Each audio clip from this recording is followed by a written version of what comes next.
Кыргыздардын баары ушул жерде. Эртең менен оштон учкандар. Калганын алып кетти азыр департка бакамлап кеткен. Мына аткулактарым полный департ. Украина, Беларусь полный кетти баары. Кысасы шерекке келгендин баарын кайтарып атыр. Аналар азыр кайтат. Биз эртең менен ушинтип келгенбиз. Кайтып келдик. Ошол туугандар, билет алгандар, жалгыз келгендер жакын күнгө албай да туруңуздар. Бекерле департты басып, пожизненный басат экен, басканда дагы.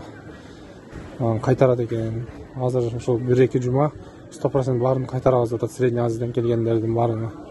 Ошон үчүн билетиңиздер алып болсоңуздар, отмена кылдырып алыңыздар, ал элек болсоңуздар, албай да туруңуздар, 1-2 ай эс алып туруңуздар. Кичине Россия тынып тынчып кеткиче мына немен аркасынан болдук, баягы жарылган нерсенин аркасынан. Мына кыздын колдогу кагаз полный депортация болуп аткандар. Мына жигиттер азыр. Не кылды? Штатта боюнча көтөрөм. Бештер салып, алап чыксызгайды. Сен отурар.